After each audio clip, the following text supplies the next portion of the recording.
चलिए हम लोग पीसीएस के लिए क्यूक सीरीज पढ़ रहे हैं। तो हम लोग क्यूक सीरीज पढ़ रहे हैं और क्यूक सीरीज जो होता है इंडियन पॉलिटिक्स पढ़ा रहे हैं। इसके बाद जो होता है हम एक 60 नोट्स पढ़ाएंगे, सभी सब्जेक्ट के 60 नोट्स पढ़ाएंगे। ज्यों क्यूक सीरीज ख़त्म होगा फिर एक 60 नोट्स चलेगा और ये पीसीएस के लिए, स्पेशल पीसीएस के लिए और लोअर पीसीएस के लिए 60 नोट्स पढ़ाए जाएंगे। तो इसमें देखेंगे कि एक भी जो होता प्रश्न जो होता नहीं पूछे, अलग से नहीं पूछा जाएगा जो नोट्स पढ़ाएंगे। और ये सीरीज जो चल रही, इस सीरीज को आप पढ़िए। और हमने बताया कि आपको अब तक सीरीज में जो होता है हिस्ट्री जो होता है समाप्त कर चुके हैं, प्लस जो होता है कल हमने जो होता है हिस्ट्री के साथ जो होता है ज्योग्राफी जो होता है समाप्त करेंगे। ठीक है, इसके बाद इंडियन पॉलिटी, पहले इंडियन पॉलिटी सब समाप्त करें, फिर इसके बाद जो होता है ज्योग्राफी करेंगे। तो इंडियन पॉलिटी आज शुरू करते हैं कि 60 नोट्स में कैसे पढ़ना होता है या क्विक सीरीज में नोट्स कैसे पढ़ते हैं हम लोग। तो चलिए इंडियन पॉलिटिक्स पहले शुरू करते हैं। पहला हेडिंग डालिए, संविधान सभा के संबंध में महत्वपूर्ण तथ्य। कौन कौन से इम्पोर्टेंट प्रश्न पढ़ते हैं। पहला जो एग्ज़ाम में पूछा जाता है वही हूबहू प्रश्न जो होते हैं यहाँ पर बताते हैं हमें। तो 60 नोट्स पढ़ेंगे, 100% बता रहे हैं। अगर पीसीएस दे रहे हैं 150 में से 110 प्रश्न जो होते हमारे नोट से आएंगे, इतना तो 100% याद रखिएगा। संविधान सभा के संबंध में महत्वपूर्ण तथ्य। संविधान सभा का गठन कैबिनेट मिशन योजना 1946 के सिफारिश पर की गई थी। ठीक है, कैबिनेट मिशन योजना 1946 के सिफारिश पर जो होता है संविधान सभा का गठन किया गया था। सभा में निर्वाचन प्रति 10 लाख व्यक्तियों पर एक प्रतिनिधि थे। दोनों प्रश्न बार बार पूछा जाता है, दोनों को याद रखेंगे। निर्वाचन कब हुआ था? जुलाई अगस्त 1946 में हुआ था। कुल सदस्यों की संख्या 389 निर्धारित थी। 296 ब्रिटिश प्रांत के प्लस 93 देसी रियासतें इसमें शामिल की गई थी। ठीक है, मुस्लिम लीग अलग हो गए थे तो 299 सदस्य अर्थात 229 भारतीय प्रांतों में 70 देसी रियासतें में शामिल ही थी। ठीक है, 289 में से यहाँ पर जो होता टोटल पहले कितनी थी, 389 सीटें थी, जिसमें मुस्लिम लीग अलग होने के कारण 299 सीटें बच चुकी थी। पहली बैठक 9 दिसंबर 1946 को, कुल 207 सदस्य इसमें शामिल हुए थे। अस्थायी अध्यक्ष जो था डॉक्टर सच्चिदानंद सिन्हा को 9 दिसंबर 1946 को जो होता बनाया गया था।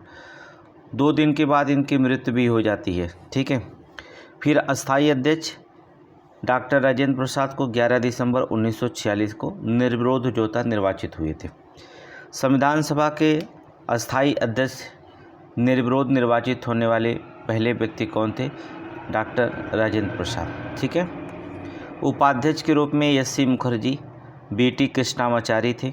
सचिव जो होता थे HBR अयंगर जो होता एक सचिव थे इसके। ठीक है, सभा के मुख्य सलाहकार कौन थे? एसएन मुखर्जी। एसएन मुखर्जी जो था सभा के प्रमुख सलाहकार थे। ठीक है, इसके बाद संविधान सभा की बैठक होती, हेडिंग डालेंगे संविधान सभा की बैठक। अस्थायी अध्यक्ष डॉक्टर राजेंद्र प्रसाद थे, ये आप जान ही गए हैं। प्रथम बैठक 9 दिसंबर 1946 को। कुल कितनी महिलाएं शामिल हुई थी? 15 महिलाएं इसमें शामिल हुई थी। कुल कितने अधिवेशन हुए थे? 11 अधिवेशन इसमें कुल हुए। चुनाव कब हुआ था? अप्रत्यक्ष निर्वाचन हुआ था, याद रखिएगा, अप्रत्यक्ष निर्वाचन जो होता हुआ था यहाँ पर। प्रथम बैठक की अध्यक्षता किसने की थी? डॉक्टर राजेंद्र सच्चिदानंद सिन्हा ने की थी। संवैधानिक सलाहकार कौन थे? डॉक्टर BN राव संवैधानिक सलाहकार थे। संविधान सभा के लिए जो होता है संविधान सभा के सदस्य निर्वाचित किए गए थे। 10 लाख व्यक्तियों पर एक प्रतिनिधि, अभी ऊपर हमने बताया है। गठन कैबिनेट मिशन योजना 1946 के तहत हुई थी। अंतिम बैठक याद रखिएगा कि अंतिम बैठक कब हुई थी? 9 दिसंबर 1946 को प्रथम बैठक हुई। अंतिम बैठक कब हुई? 24 जनवरी 1950। ठीक है, ये इम्पोर्टेंट लाइन है, यहाँ पे याद करेंगे। संविधान अंगीकृत किया गया था 26 नवंबर 1949 को। कुल कितने अधिवेशन हुए थे? 11 अधिवेशन हुए थे। कुल सदस्य की संख्या 299। विभाजन की पूर्व 389 सदस्य थे, अभी हमने बताया कि कुछ पाकिस्तान में शामिल हो गए थे। निर्माण का समय 2 वर्ष 11 माह 18 दिन लगा। ठीक है, तो ये तो निर्माण का समय आप जानते हैं। आगे चलें। संविधान सभा की समितियां, हेडिंग डालेंगे। अगला हेडिंग है संविधान सभा की समितियां। संघ शक्ति की समिति जवाहरलाल नेहरू को दी गई थी। संघीय संविधान समिति जो होता है जवाहरलाल नेहरू थे। प्रांतीय संविधान समिति के अध्यक्ष जो बनाए गए थे सरदार वल्लभ भाई पटेल। ये कई बार पूछा गया। प्रांतीय संविधान सभा के जो था समिति, प्रांतीय संविधान समिति के अध्यक्ष कौन थे? सरदार पटेल। मसौदा समिति भीमराव अंबेडकर जी मसौदा समिति के अध्यक्ष थे। ठीक है। मौलिक अधिकार और अल्पसंख्यक समिति के अध्यक्ष जो थे सरदार वल्लभ भाई पटेल थे। राष्ट्रीय ध्वज पर तदर्थ समितियां कौन थे? डॉक्टर राजेंद्र प्रसाद। राष्ट्रीय ध्वज पर तदर्थ समिति के अध्यक्ष डॉक्टर राजेंद्र प्रसाद। संविधान सभा की प्रारूप समितियां की बात करें हम। प्रारूप समिति गठन जो होता 29 अगस्त 1947 को प्रारूप समिति का गठन होता है। अध्यक्ष डॉक्टर भीमराव अंबेडकर अध्यक्ष बने। पहला प्रारूप फरवरी 1948 में प्रकाशित हुआ। दूसरा प्रारूप जो होता अक्टूबर 1948 में प्रकाशित हुआ और अंतिम प्रारूप जो था 4 नवंबर 1948 को अंबेडकर के द्वारा प्रस्तुत किया गया था। ठीक है। कुल 7 सदस्य प्रारूप में थे। भीमराव अंबेडकर इसके अध्यक्ष थे प्रारूप समिति के। तो 6 सदस्य और कौन कौन थे? पहले सदस्य एन गोपाल स्वामी अयंगर। दूसरे थे आह्लाद कृष्णा स्वामी अय्यर। तीसरे के एम मुंशी थे। चौथे मोहम्मद सदुल्ला। पांचवें जो थे BL मित्र थे। बाद में जो था एन माधवन राव को चुना गया था। नोट करेंगे, पांचवें BL मित्र, इसके बाद जो था एन माधवन राव को चुना गया था। छठे जो थे DP खेतान थे। बाद में TT कृष्णामाचारी को चुना गया। TT कृष्णामाचारी को चुना गया। ठीक है। तो ये 2 लोगों को याद रखेंगे। बी जो थे BL मित्र, बाद में माधवन राय इनके स्थान पर आए और DP खेतान की जगह TT कृष्णामाचारी। ये इम्पोर्टेंट 2 लोगों को, एक लोगों की मृत्यु हो गई, एक लोग अस्वस्थ होने के कारण त्यागपत्र दे दिए। आगे देखेंगे। अगला हेडिंग स्वतंत्रता से पूर्व गठित पहला मंत्रिमंडल। जब देश आज़ाद नहीं हुआ था उसके पहले मंत्रिमंडल का जब गठन हुआ था तो किसको क्या कौन कौन से विभाग दिए थे। ठीक है। जवाहरलाल नेहरू को जो होता है राष्ट्रमंडल संबंधी विदेशी मामले विभाग मिले। सरदार वल्लभ भाई पटेल को गृह मंत्रालय और सूचना प्रसारण मंत्रालय दिया गया था। सरदार बलदेव सिंह को रक्षा मंत्रालय, जॉन मथाई को उद्योग और नागरिक आपूर्ति मंत्रालय दिया गया था। जगजीवन राम को श्रम मंत्रालय सौंपा गया था। CH भाभा को कार्य और खान और ऊर्जा विभाग दिया गया था। डॉक्टर राजेंद्र प्रसाद खाद्य एवं कृषि मंत्रालय सौंपा गया। आसफ अली को रेलवे और परिवहन मंत्रालय दिया गया था। C राजगोपालाचारी को शिक्षा और कला मंत्रालय दिया गया। I चुंदरीगर को जो था वाणिज्य मंत्रालय दिया गया। लियाकत अली खां को वित्त मंत्रालय सौंपा गया था। ठीक है। वित्त मंत्रालय लियाकत अली खां को। अब्दुल रब निस्तार को जो था डाक एवं वायु मंत्रालय दिया गया था। गजाफर अली खान को जो होता स्वास्थ्य मंत्री बनाया गया था। जोगेंद्र नाथ मंडल को विधि मंत्रालय दिया गया था। ठीक है। अंतरिम सरकार के सदस्य कार्यकारी अध्यक्ष सदस्य थे जिन्हें अध्यक्ष और वायसराय उपाध्यक्ष जवाहरलाल नेहरू को बनाया गया था। ठीक है। अगला देखेंगे, हेडिंग डालिए। स्वतंत्र भारत का पहला मंत्रिमंडल। उस स्वतंत्रता के पहले का मंत्रिमंडल है। जब भारत आज़ाद हुआ तब मंत्रिमंडल का फिर से गठन हुआ था। तब किसको क्या क्या मिला अब यहाँ पर देखना है। एक स्वतंत्रता के पहले का जो होता है मंत्रिमंडल पूछा जाता है। एक स्वतंत्रता जो होता है स्वतंत्र भारत का पहला जो मंत्रिमंडल बना था उसका प्रश्न पूछा जाता है। दोनों अलग है और दोनों जो होता है दिमाग में रखेंगे। एक प्रश्न यहाँ से आता है। जवाहरलाल नेहरू को जो होता है प्रधानमंत्री बनाया गया। वैज्ञानिक शोध विभाग दिया गया। राष्ट्रमंडल संबंध में तथा विदेशी मामले दिया गया था इनको, और पहले से ही विदेशी मामले और राष्ट्रमंडल संबंध इनके पास था। सरदार वल्लभ भाई पटेल को गृह मंत्रालय दिया गया, सूचना प्रसारण मंत्रालय दिया गया और राज्यों के मामले में दिया गया। राज्यों के गठन उठन के बारे में सरदार वल्लभ भाई पटेल मुख्य भूमिका में थी। सरदार बलदेव सिंह रक्षा मंत्रालय पहले भी दिया गया था और फिर उनको वही दोबारा मिला। श्यामा प्रसाद मुखर्जी उद्योग और आपूर्ति उद्योग और नागरिक आपूर्ति मंत्रालय सौंपा गया। जगजीवन राम को श्रम मंत्रालय दिया गया। BN गॉडगिल के जो होता कार्य खान और ऊर्जा मंत्रालय सौंपा गया था। डॉक्टर राजेंद्र प्रसाद को खाद्य एवं कृषि मंत्रालय दिया गया। जॉन मथाई को रेलवे एवं परिवहन मंत्रालय को सौंपा गया था। मौलाना अबुल कलाम आज़ाद को जो था शिक्षा मंत्रालय दिया गया। मौलाना अबुल कलाम आज़ाद को शिक्षा मंत्रालय दिया गया था। CH भाभा को वाणिज्य मंत्रालय दिया गया।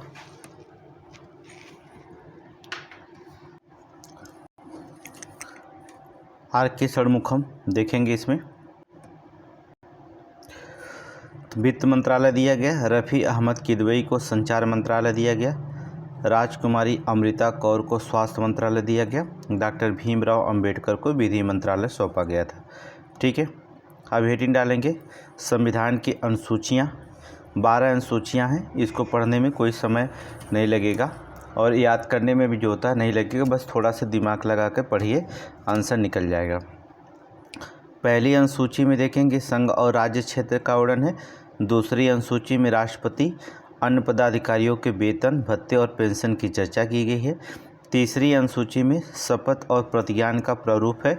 चौथी अनुसूची में जो होता है राज्यसभा संस्थानों का आवंटन किया गया है। ठीक है, पाँचवीं अनुसूची में मोस्ट इम्पोर्टेंट है। पाँचवीं अनुसूचियाँ बहुत इम्पोर्टेंट होती है, अर्थात अनुसूचित क्षेत्रों अनुसूचित जनजातियों के प्रशासन और नियंत्रण के बारे में उपबंध किया। कहने का मतलब SC और ST के जो होता प्रशासन और नियंत्रण के बारे में उपबंधित है।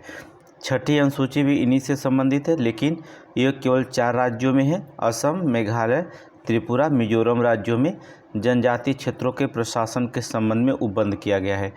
7वीं अनुसूचियाँ संघ सूची, राज्य सूची और समवर्ती सूची केंद्र एवं राज्य के मध्य शक्तियों के विभाजन के बारे में बात कही गई। ठीक है, मोस्ट इम्पोर्टेंट है। 8वीं अनुसूचियाँ भाषाओं से संबंधित है। 9वीं अनुसूचियाँ कुछ अधिनियम और विनियमों के विधि के मान्यकरण के लिए है। 10वीं अनुसूचियाँ दल परिवर्तन के आधार पर अयोग्यता की बात करता है। 11वीं अनुसूचियाँ पंचायतों से संबंधित प्रावधान किया गया है। 12वीं अनुसूचिया में नगर पालिकाओं से संबंधित प्रावधान है। तो ये 12 अनुसूचियों में से एक अनुसूचियाँ पूछता है एग्जाम में। मिलान करने के लिए एक पूछेगा तो सुमेलित करने के लिए 4 अनुसूचियाँ पूछ देगा। ठीक है, तो सुमेलित कर ले जाएंगे, कोई कठिन क्वेश्चन नहीं है। संविधान के स्रोत की बात करते हैं तो कहाँ कहाँ से लिया गया है आप देखेंगे। भारत शासन अधिनियम 1935 के द्वारा हमने क्या क्या 35 अब जो होता है लोअर PCS में इम्पोर्टेंट हो गया है। भारत शासन अधिनियम 1935 संघीय व्यवस्था, राज्यपाल का कार्यकाल, न्यायपालिका, लोक सेवा आयोग और आपातकालीन उपबंध और प्रशासनिक विवरण, ये जो होता है भारत शासन अधिनियम 1935 से लिया गया है। ब्रिटेन के संविधान से क्या लिया है? विधि का शासन, संसदीय व्यवस्था, विधान प्रक्रिया, एकल नागरिकता, मंत्रिमंडल प्रणाली, परमा अधिकार लेख, संसदीय विशेषाधिकार और द्विसदनवाद, ये जो होता है ब्रिटेन के संविधान से लिया गया है। ठीक है, आगे देखेंगे संयुक्त राज्य अमेरिका का संविधान से क्या लिया गया? मूल अधिकार, न्यायपालिका की स्वतंत्रता है, उपराष्ट्रपति का पद है, न्यायिक पुनर्वलोकन का सिद्धांत है, उच्चतम और उच्च न्यायालय के न्यायाधीशों के पद से हटाए जाने की और राष्ट्रपति पर महाअभियोग प्रक्रिया, ये संयुक्त राज्य अमेरिका से लिया गया है। ये इम्पोर्टेंट प्रश्न है। मूल अधिकार और न्यायपालिका स्वतंत्रता राष्ट्रपति और उपराष्ट्रपति में। ठीक है, ये दोनों बहुत इम्पोर्टेंट है। आयरलैंड के संविधान से क्या लिया गया? राज्य का नीति निर्देशक सिद्धांत, राष्ट्रपति का निर्वाचन पद्धति, कैसे राष्ट्रपति निर्वाचन होता है, राज्यसभा के सदस्यों का नामांकन की बात कही गई है। ठीक है, कनाडा के संविधान से सशक्त केंद्र के साथ संघीय व्यवस्था लिया गया। अवशिष्ट शक्तियों का केंद्र में निहित होना केंद्र के पास होता है द्वारा राज्यपालकों की नियुक्ति। ठीक है, राज्यपाल की कैसे नियुक्त की जाती है, इसकी जो होता है कनाडा के संविधान से लिया गया है। उच्चतम न्यायालय के परामर्शी न्याय निर्णयन भी जो होता है कनाडा के संविधान से लिया गया है। अवशिष्ट शक्तियाँ कनाडा के संविधान से याद रखना बहुत ही इंपॉर्टेंट है। ऑस्ट्रेलिया के संविधान से समवर्ती सूची बहुत बार पूछा गया, याद रखिएगा। व्यापार, वाणिज्य, समागम को स्वतंत्रता, ठीक है। संसद के दोनों सदनों की संयुक्त बैठक होती है जिसकी अध्यक्षता लोकसभा अध्यक्ष करता है, ठीक है। तो ये कहाँ से लिया गया? ऑस्ट्रेलिया के संविधान से। फ्रांस का संविधान से गणतंत्रात्मक और प्रस्तावना में स्वतंत्रता, समता और बंधुता के आदर्श जो होता फ्रांस के, ठीक है। आगे देखेंगे। सोवियत संघ अर्थात रूस का संविधान से क्या लिया गया? बहुत इंपॉर्टेंट है। मूल कर्तव्य और प्रस्तावना में न्याय, सामाजिक, आर्थिक और राजनीतिक आदर्श के रूप में। दक्षिणी अफ्रीका का संविधान लिया गया है। संविधान में संशोधन की प्रक्रिया, ठीक है। राज्यसभा सदस्यों का निर्वाचन, ये जो होता है दक्षिणी अफ्रीका के संविधान से लिया गया है। जर्मनी का वाइमर संविधान, आपातकाल के समय मूल अधिकारों का स्थगन, ये जर्मनी के वाइमर संविधान से, ठीक है। जापान का संविधान से क्या लिया गया है? विधि द्वारा स्थापित प्रक्रिया जापान के संविधान से ली गई है। आगे चलेंगे। हेडिंग डालेंगे ब्रिटिश स्थानीय या शासन अधीन अधिनियम। ब्रिटिश शासनाधीन अधिनियम। चले शासनाधीन अधिनियम में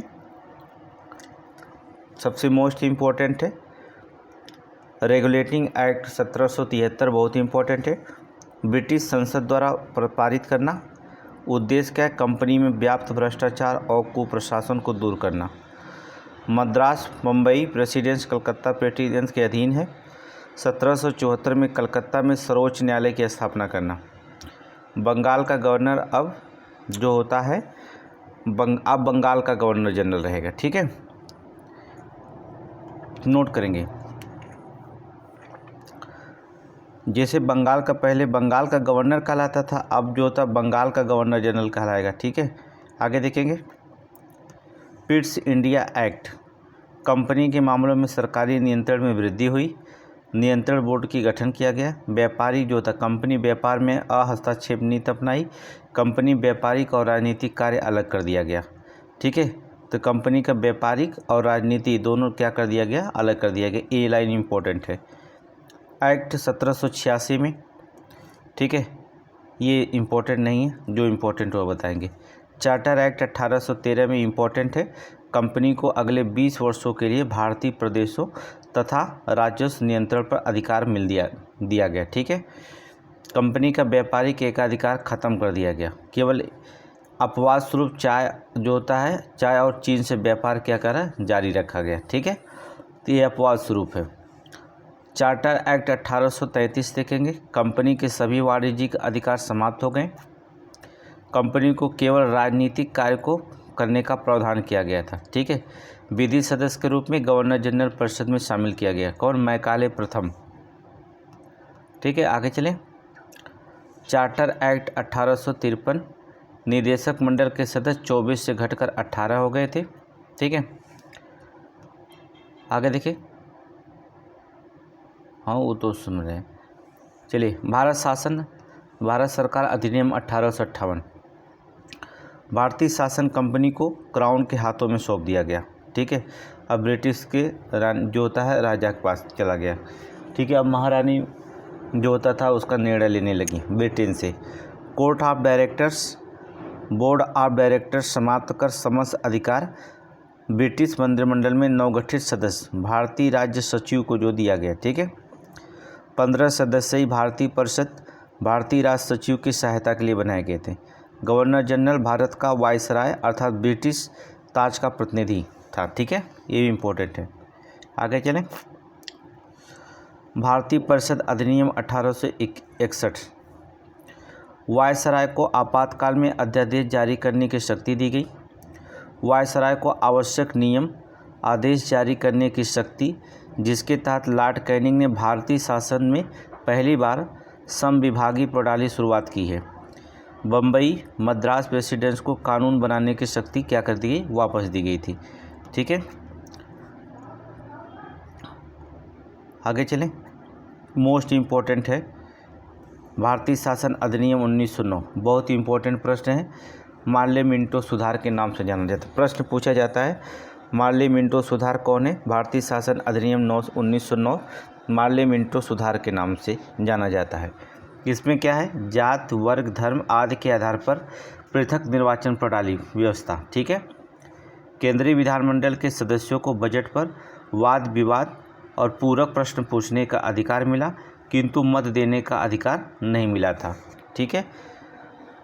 प्रश्न पूछ सकते थे लेकिन मत देने का अधिकार इसमें नहीं दिया गया था 1909 में। आगे देखेंगे, भारत शासन अधिनियम 1919 मॉन्टेग्यू चेम्सफोर्ड सुधार के नाम से जाना जाता है। ठीक है, बहुत ही इंपॉर्टेंट है। प्रांतों में द्वैध शासन का शुभारंभ हुआ, ये प्रश्न पूछा जाता है। प्रांतों में द्वैध शासन का शुभारंभ अर्थात प्रारंभ कब हुआ था? 1919 मॉन्टेग्यू चेम्सफोर्ड सुधार में। प्रथम बार में उत्तरदायी शासन शब्दों का प्रयोग हुआ। प्रांतीय विषयों को दो भागों में बांटा गया था, एक आरक्षित था, दूसरा अस्थानांतरित था। ये इंपॉर्टेंट प्रश्न कई बार पूछा गया।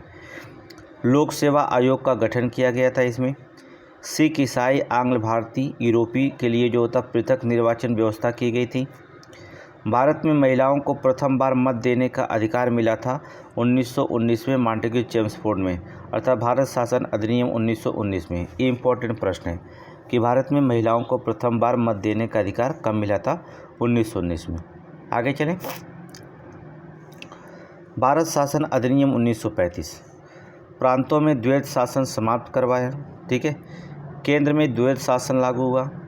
केंद्र और राज्य इकाइयों के मध्य शक्तियों का विभाजन हुआ। संघ, राज्य और समवर्ती सूची। ठीक है। संघीय न्यायालय का प्रावधान है। बर्मा वर्तमान में म्यांमार भारत से अलग हो गया।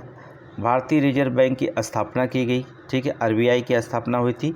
वैसे भी 1934 अधिनियम के तहत 1934 में की गई 35 अधिनियम। संघ लोक सेवा आयोग, प्रांतीय लोक सेवा आयोग, संयुक्त लोक सेवा आयोग की स्थापना की गई थी। अधिनियम भारत शासन अधिनियम 1935। वैसे बता दें पूरा संविधान में 65% जो होता है भारत शासन अधिनियम से ही लिया गया। जो भारतीय संविधान बनाया गया है वो किसका नकल है? तो बता दीजिए कि भारत शासन अधिनियम 1935 लगभग 65% जो होता है यहाँ से लिया गया है संविधान बनाते समय। तो इम्पोर्टेंट है भारत शासन अधिनियम 1935। ठीक है, और यहाँ पर खुद देख सकते हैं, यहाँ पर सारे के सारे लिया गया। ठीक है, आगे चले। भारतीय स्वतंत्रता अधिनियम 1947 की बात करेंगे।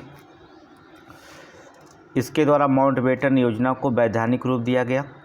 15 अगस्त 1947 से भारत और पाकिस्तान नामक दो अधिराज्य बने थे। नए संविधान का निर्माण होने तक दोनों राज्यों का प्रशासन भारत शासन अधिनियम 1935 के अनुसार चलाया जाएगा। जब तक ये संविधान नहीं बना लेते हैं अपना है, तब तक जो होता है जो राज्य का शासन चलाना होगा वो भारतीय शासन अधिनियम 1935 के तहत जो होता है चलाया जाएगा। ठीक है, आगे देखेंगे 22 भाग को याद करिए। अगला चैप्टर, पूरे संविधान को 22 भागों में बांट करके हम पढ़ते हैं। भाग 1 में संघ और राज्य क्षेत्र है। भाग 2 नागरिकता है। भाग 3 मौलिक अधिकार है। भाग 4 राज्य का नीति निर्देशक तत्व है। ठीक है। भाग 4 का मौलिक कर्तव्य है। भाग 5 संघ सरकार। भाग 6 राज्य सरकारें हैं। भाग 7 में निरसित कर दिया गया, ख़त्म कर दिया गया है। भाग 8 में संघ और राज्य क्षेत्र हैं। ठीक है। भाग 9 में पंचायतें हैं। भाग 9 का में नगर पालिका है। भाग 9 का में सरकारी समितियां हैं, सहकारी समितियां हैं। भाग 10 में अनुसूचित और जनजाति क्षेत्र शामिल हैं। भाग 11 में संघ और राज्यों के मध्य का संबंध है। भाग 12 में वित्त, संपत्ति और संविदाएं और वाद की चर्चा की गई है। ठीक है। भाग 13 की बात करेंगे तो राज्य क्षेत्र के भीतर व्यापार और वाणिज्य की बात है। भाग 14 का में संघ और राज्य के अधीन सेवाएं शामिल हैं। भाग 14 का में अधिकरण है। ठीक है, 14 का अधिकरण इम्पोर्टेंट है। भाग 15 में निर्वाचन इम्पोर्टेंट है। भाग 16 में कुछ वर्गों के संबंध में विशेष उपबंध है। भाग 17 इम्पोर्टेंट है राजभाषा। ठीक है। भाग 18 आपात उपबंध इम्पोर्टेंट है। भाग 19 में प्रकीर्ण है। भाग 20 में संविधान संशोधन इम्पोर्टेंट है। भाग 21 में अस्थायी संक्रमणकालीन विशेष उपबंध है। भाग 22 में संक्षिप्त नाम प्रारंभ, हिंदी में प्राधिकृत पाठ और निरसन रखा गया। तो 22 भाग को आप पढ़ लेंगे, ठीक है। वीडियो को जोता है थोड़ा सा ये 2 बार पढ़ लेंगे तो पूरे संविधान में जो क्विक सीरीज पढ़ा रहे हैं बहुत सारे प्रश्न आपके मिल जाएंगे, बहुत नहीं सभी मिल जाएंगे। संविधान की विशेषताएं में प्रमुख ये आप पढ़ लीजिएगा, ठीक है। विशेषताएं आप जानते हैं, ठीक है। हाँ, ये हेडिंग डालेंगे संविधान के एकात्मक लक्षण, संविधान के संघात्मक लक्षण, दोनों क्वेश्चन याद रखेंगे, दोनों पढ़ेंगे। एकात्मक लक्षण कौन है और संघात्मक लक्षण बार बार पूछा जाता है, इसलिए इम्पोर्टेंट है। संघात्मक लक्षण में देखा जाए, एकात्मक लक्षण पहले देखिए, जिसमें एक लक्षण दिखाई देगा, एक सशक्त केंद्र है, एकल संविधान है, हमारे यहाँ एकल नागरिकता है, संविधान का लचीलापन है, एकीकृत न्यायपालिका है, केंद्र द्वारा राज्यपालिका की नियुक्ति है, अखिल भारतीय सेवाएं हैं, आपातकालीन प्रावधान है। ये सभी संविधान के एकात्मक लक्षण हैं। संविधान के संघात्मक लक्षण में बात करें, राज्य में, ठीक है, राज पद्धति, लिखित संविधान है, शक्तियों का विभाजन है, संविधान की सर्वोच्चता है, कठोर संविधान है, स्वतंत्र न्यायपालिका है और द्विसदनी विधायिका। कौन द्विसदनी विधायिका है? ये संघात्मक लक्षण दिखाई देते हैं, ठीक है। आगे चलें। पदानुक्रम तो आप जानते हैं, ठीक है। पदानुक्रम बहुत कम पूछा जाता है और 22 भाषाएं भी आप जानते हैं, ठीक है। लेकिन इसमें संविधान में जो 22 भाषाएं हैं उनमें से जो होता है, जो प्रश्न पूछता है उस पर हम चर्चा करेंगे।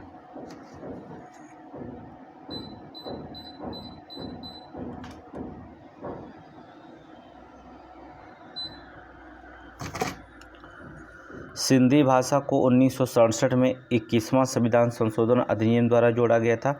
बार बार प्रश्न पूछा जाता है। कोंकणी, मणिपुर, नेपाली, ठीक है।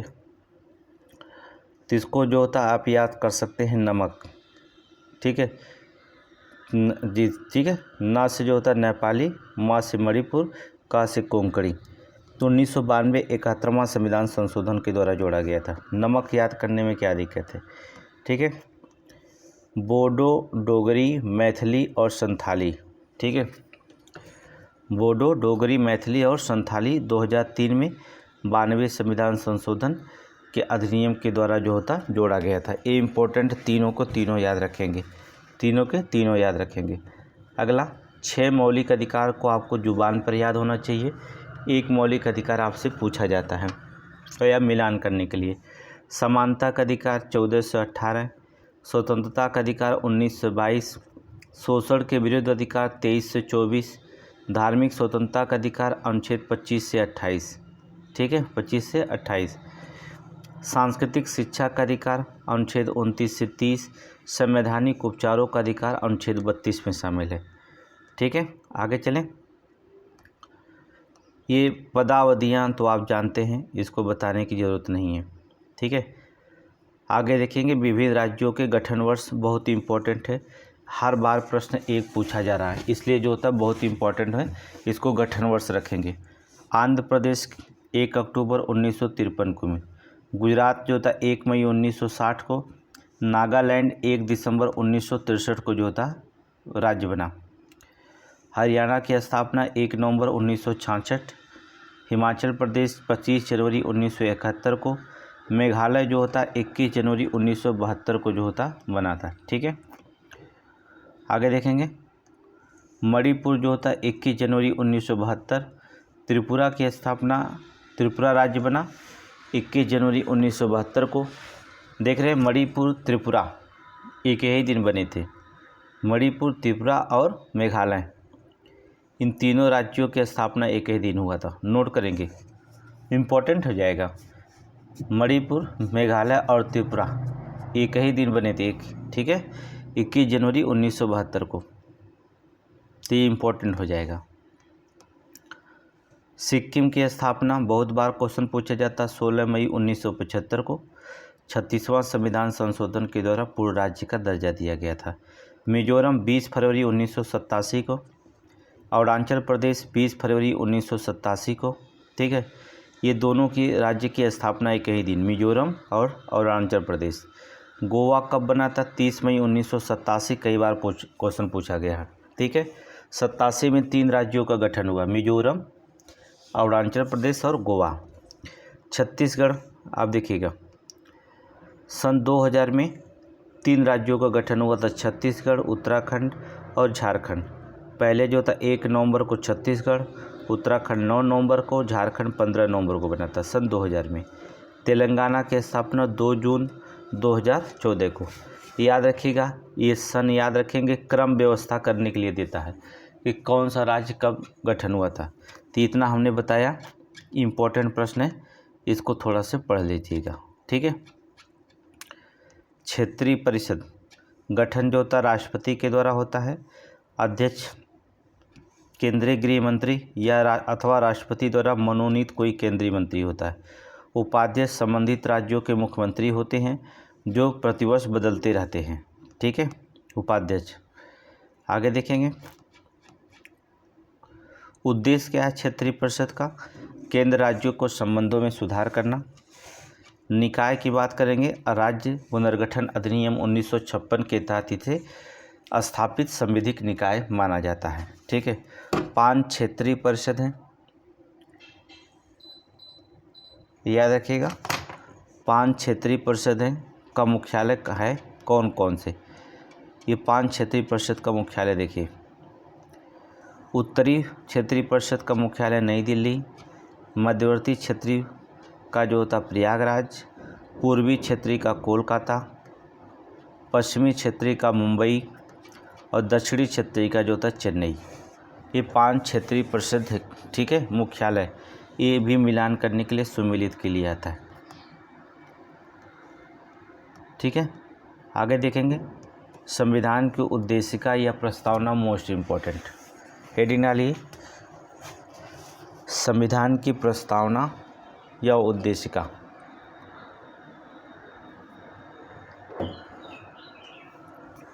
उद्देश्य प्रस्ताव 13 दिसंबर 1946 को जवाहरलाल नेहरू के द्वारा प्रस्तुत किया गया था। 22 जनवरी 1947 को संविधान सभा के द्वारा अंगीकार किया गया था। याद रखिएगा, जो उद्देश्य प्रस्ताव है, ये जो उद्देश्य प्रस्ताव जवाहरलाल नेहरू के द्वारा प्रस्तुत किया गया था, यही बाद में प्रस्तावना बना था, ठीक है। प्रस्तावना अलग से नहीं बनाया गया था, उद्देश्य प्रस्ताव ही प्रस्तावना बना था, ठीक है। आगे चलेंगे, संशोधन की बात करें, 42वां संविधान संशोधन 1976 के द्वारा समाजवादी, पंथनिरपेक्ष और अखंडता शब्द को जोड़ा गया था। 3 प्रकार की न्याय बात कही गई है, याद रखिए, बहुत ही इंपॉर्टेंट है, सामाजिक, आर्थिक और राजनीतिक। 3 प्रकार की न्याय की जो होता बात की गई है। 5 प्रकार की स्वतंत्रता है, 3 प्रकार की न्याय, 5 प्रकार की स्वतंत्रता की बात कही गई है। विचार अपना रख सकते हैं, अभिव्यक्ति की स्वतंत्रता है, विश्वास की, धर्म और उपासना की स्वतंत्रता, ठीक है। 5 प्रकार की स्वतंत्रता है। 2 प्रकार की समानता की बात की गई है, पहला प्रतिष्ठा और अवसर की समानता। सबको जो होता है एक समान का अवसर देना, सभी लोगों को जो होता है एक समान समझना, अर्थात प्रतिष्ठा, किसी का भेदभाव नहीं। उद्देशिका का स्रोत की बात करें, प्रस्तावना भाषा ऑस्ट्रेलिया से लिया गया है, प्रस्तावना अमेरिका के संविधान से ली गई है। प्रस्तावना की जो भाषा है वो ऑस्ट्रेलिया से है, जो प्रस्तावना है वो अमेरिका के संविधान से ली गई है। प्रकृति की बात करें, न्याय और वाद योग्य नहीं है। प्रकृति जो होता है इसकी, प्रकृति इसकी क्या होती है, न्याय अथवा वाद योग्य नहीं है, ठीक है। आगे चलेंगे, प्रस्तावना पर वाद संबंधित गोलकनाथवाद 1950। प्रस्तावना संविधान का भाग नहीं है, न्यायालय द्वारा इसका परिवर्तन नहीं किया जा सकता, शक्ति स्रोत नहीं है। ये किसने कहा था? गोलकनाथवाद 1950 में।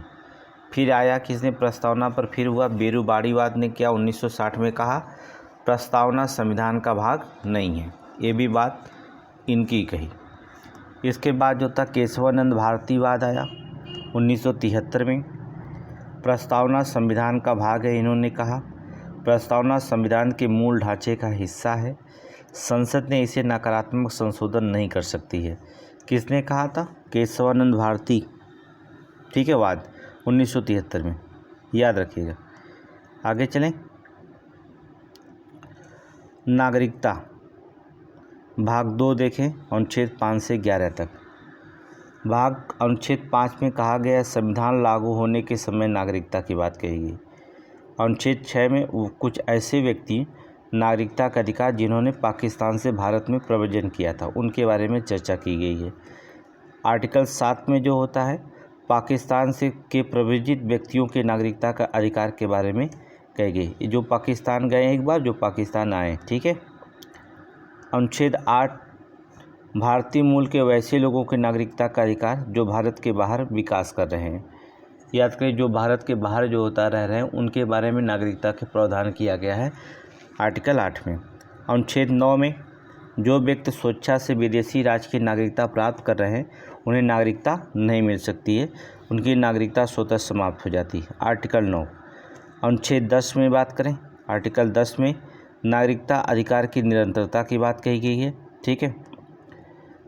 अनुच्छेद 11 में संसद द्वारा कानून बनाकर नागरिकता अधिकारों का नियमन किया जा सकता है, अर्थात बिना विधि के नागरिकता नहीं छीनी जा सकती है और नागरिकता पर कानून बनाने का अधिकार जो होता है संसद को है आर्टिकल 11 में, ठीक है। आगे चलें। नागरिकता अधिनियम 1955 के अनुसार नागरिकता 5 प्रकार से, ठीक है, 5 प्रकार से ग्रहण की जा सकती है नागरिकता के। ये 5 प्रकार हैं कौन कौन? पहला, जन्म से 26 जनवरी 1950 के या उसके बाद के अपवाद स्वरूप राजनयिक बच्चे, विदेशियों के बच्चों के बारे में कहा गया, ठीक है।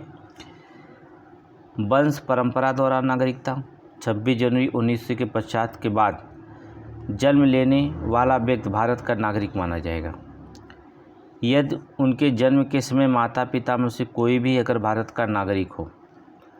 देशीकरण के द्वारा नागरिकता, पंजीकरण के द्वारा नागरिकता, भूमि का विस्तार कर लेंगे तब नागरिकता ग्रहण कर लेंगे। जैसे हमने पीओके को कब्जे कर लिया तो हम पीओके जब भारत में शामिल होगा तो उनको नागरिकता स्वतः मिल जाएगी। ये नहीं होगा कि पीओके जो होता है भारत के नागरिक नहीं रहेंगे, दोहरी नागरिकता का प्रावधान होगा, ऐसा नहीं है। हेडिंग डालेंगे मूल अधिकार। भाग 3 मूल अधिकार में 1235 की बात करेंगे। पहली बार मांग जो होता है कांग्रेस के कराची अधिवेशन 1931 में हुआ था। मैग्ना कार्टा कहा जाता है, अर्थात भाग 3 को कहा जाता है क्या? Magna carta. स्रोत कहा है? अमेरिका के संविधान से है। संशोधन 44वें संशोधन द्वारा 1978 द्वारा संपत्ति के अधिकार को यहाँ से हटा करके इसे अनुच्छेद 31 और अनुच्छेद 19F को जो होता हटाया गया था, ठीक है। संपत्ति का अधिकार अनुच्छेद 31 और अनुच्छेद 19F को जो होता है हटाना पड़ा था, ठीक है। आगे चलें।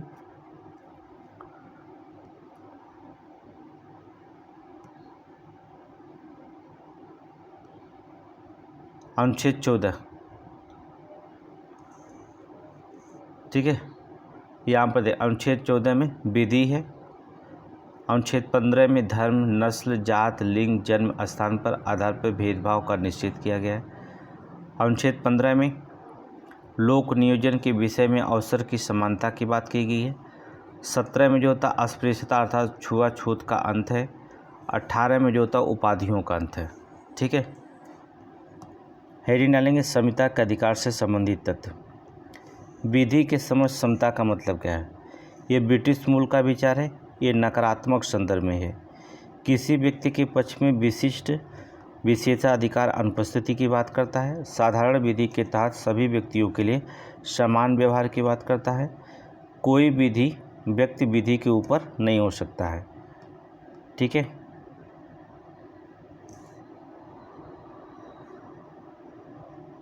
आगे चले। विधियों के समान संरक्षण। ये विचार अमेरिका के संविधान से लिया गया है। ये सकारात्मक संदर्भ है। विधियों द्वारा प्रदत्त विशेषाधिकार और अध्यारोपित दायित्व दोनों में है। समान विधि के अंतर्गत सभी व्यक्तियों के लिए सामान्य नियम की बात की गई। बिना भेदभाव के समान के साथ समान व्यवहार करना, ठीक है, ये विधियों के समान संरक्षण की बात करता है। विधि का शासन, डायसी के अनुसार विधि के समक्ष समता का विचार विधि का शासन सिद्धांत के मूल तत्व है। इस संदर्भ में भारतीय व्यवस्था में लागू कारक इच्छाधीन शक्तियों की अनुपस्थिति से विधि के उल्लंघन के सिवाय दंडित नहीं किया जाता है। विधि के समक्ष समता अति आवश्यक है, ठीक है। सुप्रीम कोर्ट ने अनुच्छेद 14 के अंतर्गत विधि का शासन को संविधान का मूल तत्व माना है, याद रखिएगा। आगे चलें। स्वतंत्रता का अधिकार, अनुच्छेद 19 के बारे में बहुत ही इम्पोर्टेंट प्रश्न है। आर्टिकल 19, अनुच्छेद 19A में वाक और अभिव्यक्ति की प्रेस की स्वतंत्रता है। अनुच्छेद 19B में शांतिपूर्वक निरायुध सम्मेलन की स्वतंत्रता है, ठीक है। जैसे अभी जो होता है CJP पार्टी जो की थी शांतिपूर्वक, ठीक है। अनुच्छेद 19(1)C में संघ और संगम बनाने का स्वतंत्रता है। अनुच्छेद 19 में भारतीय राज्य क्षेत्र में स्वतंत्र आवाज़ संचरण की स्वतंत्रता है। अनुच्छेद 19E में जो होता है भारतीय राज्य क्षेत्र में कहीं भी निवास करने की स्वतंत्रता है। अनुच्छेद 19(1)G में कोई भी वृत्ति, उपजीविका, व्यापार या कारोबार करने का अधिकार देता है, ठीक है। 19 बहुत इम्पोर्टेंट है। अनुच्छेद 20 अपराधों के लिए दोष सिद्धि के संबंध के संरक्षण के बारे में बात करते हैं। इसके अंतर्गत शामिल विषय क्या, एक अपराध के लिए एक बार से अधिक सज़ा नहीं दी जाती, एक बार से एक ही बार सज़ा होगी। अपराध के समय जो कानून है उसी के तहत सज़ा मिलेगी, ठीक है। नया कानून आ गया तो उसके तहत सज़ा नहीं मिलेगी। स्वयं के विरुद्ध न्यायालय में गवाही देने के लिए बाध्य नहीं किया जाएगा, ठीक है, कि अपने विरुद्ध गवाही देने के लिए बात करें। अनुच्छेद 21 प्राण और दैहिक स्वतंत्रता के संरक्षण के बारे में बात करेंगे, ठीक है। चलेंगे। एकांत कारावास के विरुद्ध अधिकार, ठीक है।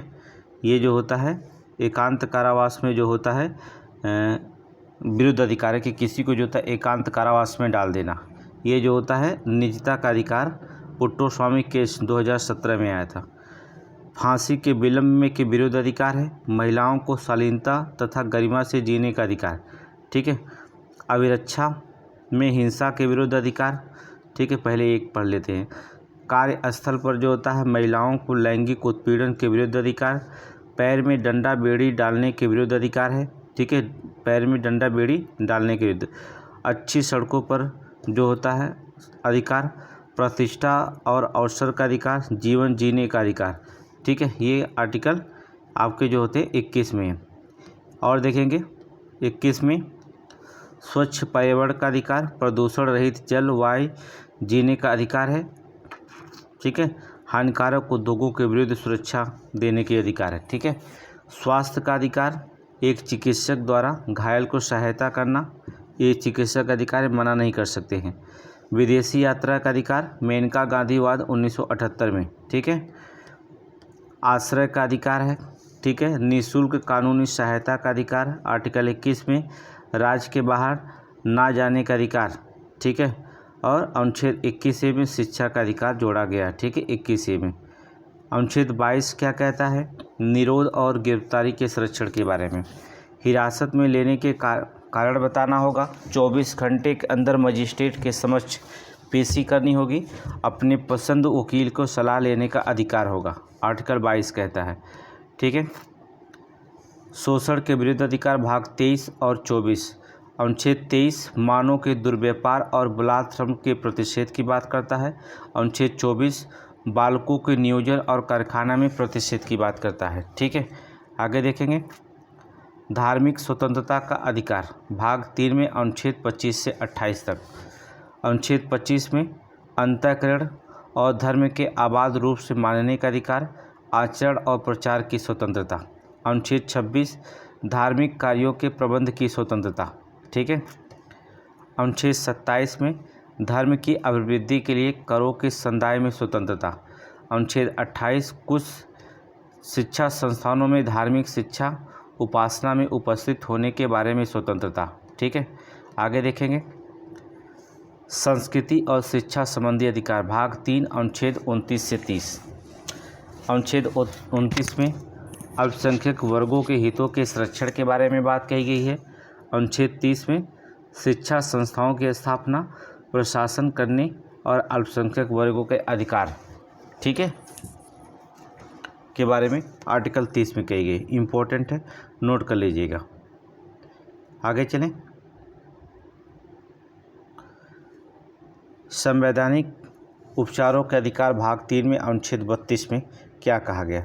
इसके तहत 5 तरह के रीट जारी की जा सकती है संवैधानिक उपचारों के अधिकार में। पहला है बंदी प्रत्यक्षीकरण, ठीक है, हैबियस कॉर्पस कहा जाता है, को प्रस्तुत किए जाए, इसका अर्थ होता है। परमादेश मैंडेमस कहा जाता है, हम आदेश देते हैं, इसका अर्थ होता है। प्रतिषेध लेख का जो होता है, जिसे प्रोहिबिशन कहा जाता है, इसका अर्थ होता है रोकना। उत्प्रेषण जो होता है, इसका अर्थ होता है प्रमाणित होना या सूचना देना।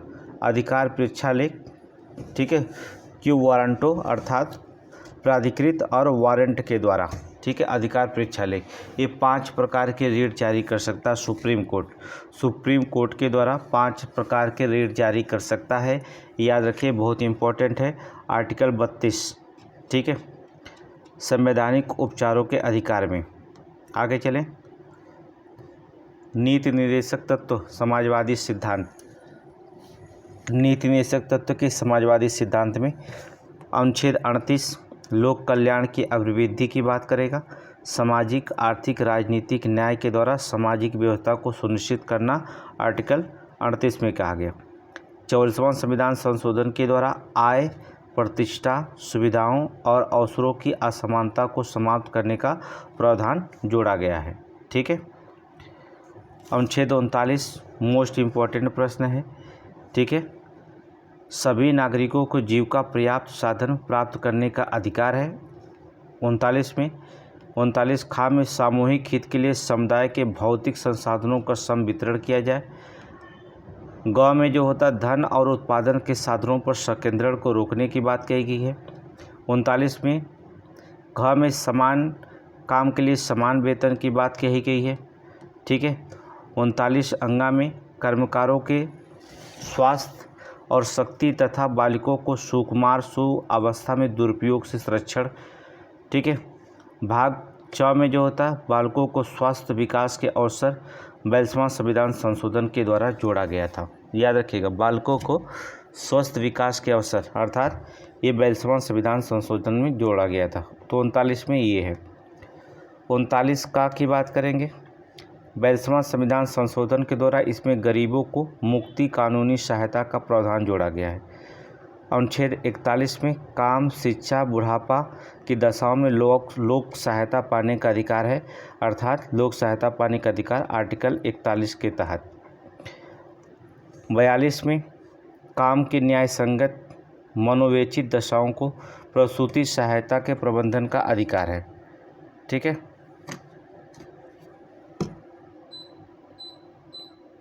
आगे चलें। अनुच्छेद 43 में सभी कर्मकारों के लिए निर्वाह मजदूरी, शिष्ट जीवन स्तर और सामाजिक और सांस्कृतिक के अवसर की बात कही गई है, ठीक है। अनुच्छेद 43 का में उद्योगों के प्रबंधन में कर्मकारों के भाग लेने के लिए कदम उठाना 42वां संविधान संशोधन के द्वारा जोड़ा गया।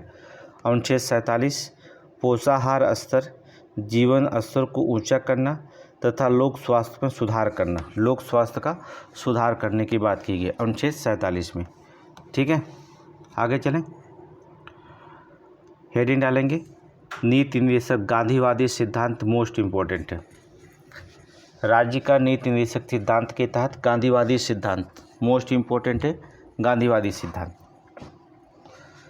अनुच्छेद 40 ग्राम पंचायतों का गठन, आवश्यक शक्तियाँ प्रदान कर स्व सरकार की इकाई के रूप में कार्य करने की शक्ति प्रदान करता है, ठीक है। 40 बहुत बार पूछा गया। 43 में ग्रामीण क्षेत्रों में कुटीर उद्योगों के व्यक्तिगत और सहकारी के आधार पर कुटीर उद्योगों को प्रोत्साहन की बात करता है, ठीक है। अनुच्छेद 43 बी में सहकारी समितियों को स्वैच्छिक गठन, स्वायत्त संचालन, लोकतंत्रात्मक नियंत्रण, व्यावसायिक प्रबंधन को बढ़ावा देना, ये जो था 97वें संविधान संशोधन के द्वारा जोड़ा गया था। अनुच्छेद 46 में अनुसूचित जात, अनुसूचित जनजात समाज के कमजोर वर्गों को शैक्षणिक आर्थिक हितों को प्रोत्साहन और सामाजिक अन्याय या शोषण के से सुरक्षा के लिए बात करता है। आर्टिकल 46 बहुत ही इम्पोर्टेंट है। आर्टिकल 47 स्वास्थ्य के लिए नुकसानदायक नशीली दवाओं, मदिरा, ड्रग, औषधि प्रयोजन से भिन्न उपयोग पर प्रतिबंध लगाता है। अनुच्छेद 48 गाय, बछड़ा, अन्य दुधारू पशुओं के बलि पर रोक लगाता है और उनके नस्लों में सुधार को प्रोत्साहन देता है। 48 ये गांधीवादी सिद्धांत है।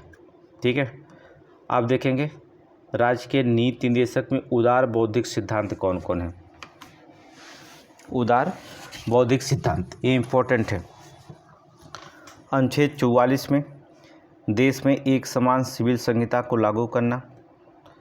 अनुच्छेद 45 में 6 वर्ष आयु तक निःशुल्क शिक्षा का प्रावधान जोड़ा गया है 86वां संविधान संशोधन के द्वारा। अनुच्छेद 48 में कृषि और पशुपालन को आधुनिक और वैज्ञानिक प्रणालियों से करना। ठीक है, कृषि को जो होता 48A में क्या कहा गया, मोस्ट इम्पोर्टेंट है, पर्यावरण के संरक्षण, संवर्धन, वन और वन्य जीवों की रक्षा करना 42वां संविधान संशोधन के द्वारा जोड़ा गया है। अनुच्छेद 49 में राष्ट्रीय महत्व में घोषित किए गए स्मारक, स्थान या वस्तुओं का संरक्षण की बात करता है।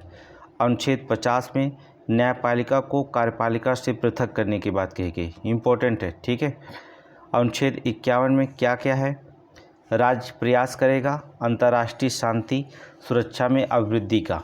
ठीक है, दूसरा राष्ट्र के बीच न्यायसंगत सम्मानपूर्ण संबंधों को बनाए रखने का प्रयास करेगा, संगठित लोगों को एक दूसरे से व्यवहारों, अंतर्राष्ट्रीय विधि संधि बाध्यताओं के प्रति आदर बढ़ाने का प्रयास करेगा, अंतर्राष्ट्रीय विवादों के मध्यस्थ द्वारा निपटारे के लिए प्रोत्साहन देने का प्रयास करेगा। ठीक है, भारत की विदेशी नीति इसी अनुच्छेद के तहत निहित की गई है। आर्टिकल 51 बहुत इम्पोर्टेंट है। आगे चलें। नीति निर्देशक तत्व विभिन्न विद्वानों के विचार के बारे में पढ़ते हैं।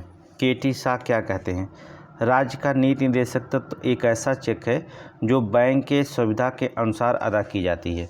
इसे अतिरिक्त कर्मकांडी कहा है।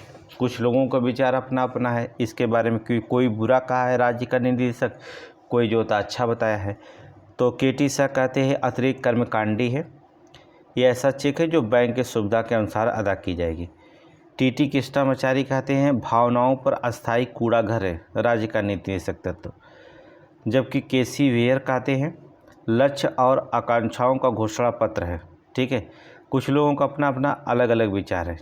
ठीक है, यहाँ पर देखेंगे सर आइवर जेनिंग्स क्या कहते हैं, कर्मकांडी आकांक्षा बताए हैं राज्य को नीति निर्देशक तत्व को। इन तत्वों को नियमित प्रतिमान दर्शन नहीं है। ये तत्व समाजवाद के बिना फेबियन समाजवाद है। ये इम्पोर्टेंट प्रश्न है। ये तत्व समाजवाद के बिना फेबियन समाजवाद है। किसने कहा था, सर आईवी जेनिंग्स। ठीक है, ग्रेनविल ऑस्टिन ने कहा था नीति निर्देशक तत्व अधिकार संविधान की मूल आत्मा है। डॉक्टर भीमराव अंबेडकर बोलते हैं कि निर्देशक तत्व विधायिका कार्यपालिका के लिए अनुदेश है। ये डॉक्टर भीमराव अंबेडकर जी ने कहे थे। ठीक है, BN राव ने कहा निर्देशक तत्व राज्य प्राधिकारियों के लिए एक नैतिक आवश्यकता और शैक्षणिक मूल्य होता है। ठीक है, के संथानम ने कहा इन तत्वों से केंद्र और राज्य को संवैधानिक टकराव होगा। तो और राज्य के नीति निर्देशक तत्वों को अपने अपने विचार अलग हैं। ठीक है, ये आपको सिलेबस नहीं है। ठीक है, इसको आप हटा दीजिए, राज्य का निर्देशक तत्व।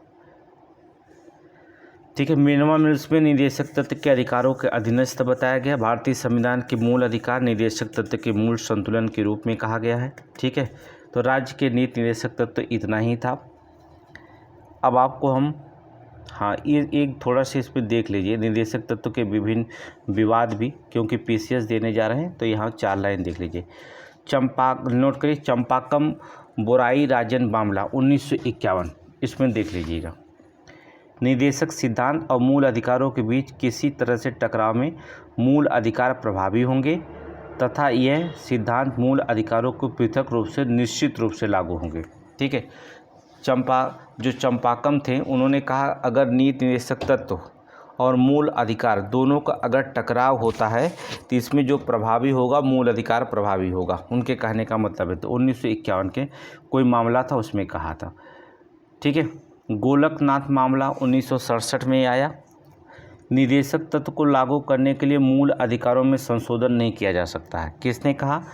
गोलकनाथवाद मामला था 1967। उन्होंने कहा कि अगर मूल निदेशक तत्व लागू किया जा रहा है, अगर मूल अधिकारों में जो होता कोई संशोधन नहीं किया जाएगा इसके लिए। ठीक है, 25वां संविधान संशोधन 1971 में फिर एक मामला आया।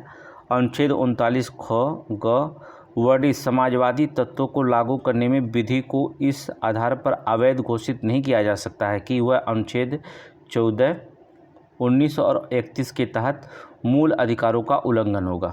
ठीक है, ये 25वां संविधान संशोधन में कहा गया था। 42वां संविधान संशोधन 1976 भी बहुत ही इम्पोर्टेंट है, इसको भी जो होता है देख लीजिए। 1976 में इसमें कहा गया कि नीति निदेशक की तत्व की प्राथमिकता और सर्वोच्चता को मूल अधिकार 14, 19 और 31 को प्रभावी बनाया गया। हालांकि इस विस्तार को मिनर्वा मिल्स मामले में असंवैधानिक और अवैध घोषित कर दिया गया था। ठीक है, तो इतने जो थे राज्य के नीति निदेशक तत्व। तो पार्ट 1 इसका समाप्त हो गया पॉलिटिक्स का। ठीक है, इसके बाद जो होता पार्ट 2 जो होता हम पढ़ाएंगे आपको कल। तो मूल अधिकार में पार्ट 2 जो होता है कल हम इसकी जो होता है चर्चा करेंगे कि पॉलिटिक्स में क्या क्या इसमें रखा जाना चाहिए। तो शेष प्रश्नों को जो होता कल देखिए। क्विक सीरीज जो होता आप पढ़ते रहिएगा, क्विक सीरीज। इसके बाद जो होता हम शार्ट नोट्स में लेकर के चलेंगे, शार्ट नोट्स लेके चलेंगे। ठीक है, तो आज की क्लास यहीं पर समाप्त करते हैं।